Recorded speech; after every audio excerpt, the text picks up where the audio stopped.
Hi, kids! I hope you're having a great time this week at Vacation Bible School, where you're learning all about God's love in action and how missionaries all around the world are able to do that every day. This year, I had a unique opportunity to go on an 11-month mission trip to 11 different countries around the world.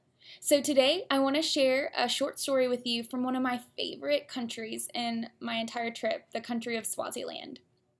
The month that we were in Swaziland, we were working with a group of missionaries in the region of Nsogo, which is one of the poorest regions in all of Swaziland. The missionaries there that we were working with held very tightly, and they were so passionate to the gospel in Matthew 25, where Jesus said some very important things. And I'm going to read those to you from the scripture. So it says, "For I was hungry, and you gave me something to eat. I was thirsty, and you gave me something to drink. I was a stranger, and you invited me in.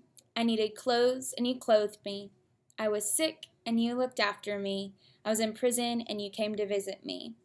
So I tell you the truth, whatever you did for the least of the brothers of mine, you did for me."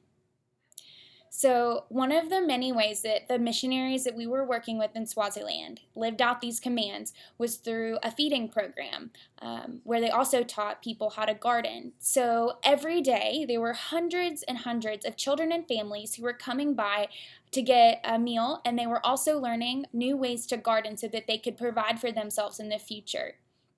And so in this way, God was being able to take care of his people through this group of missionaries who had just answered the call to come to Swaziland and provide and show these people how to use a lot of their resources so that they can learn how to care for themselves and be provided for by their God.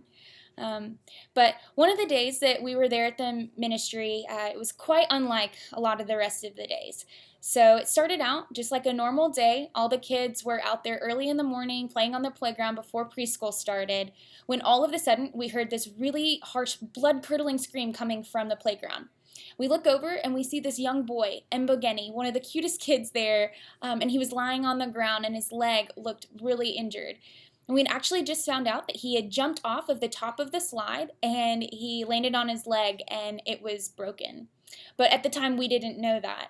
So one of the first people to get there to the scene was a lady named Erica, who was one of the missionaries there with us. And as soon as she got there, God warned her that this injury was a lot more serious than we thought it was.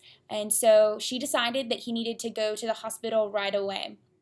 But Mbogeni's mom did not have any money, nor did she have a vehicle, or she really wasn't even physically able to take Mbogeni to the hospital. So Erica decided to quickly bandage him up and get him to the nearest hospital. But that was over 2 hours away. Very, very far drive for this team. But that day, Erica decided to step in and just be God's love in action for Mbogeni and his mom. And so Mbogeni was able to go get some great care and a new cast so that he could have a full road to recovery and be able to enjoy his life again. And today he's living pain-free from his accident and is just happy-go-lucky there in Swaziland. So I just wanted to encourage you with this story that as you live out every day, you can go out there and feed the hungry and clothe the naked and take care of the sick. These people are all around us, and we don't have to go all the way to Swaziland to do these things. So I want to encourage you to keep praying for ways where you can be God's love in action, and also pray for the missionaries who are out there doing that every day. Because, whenever we get out there and we do these things where we're feeding the hungry, clothing the naked, caring for the sick, we're actually doing them for Jesus.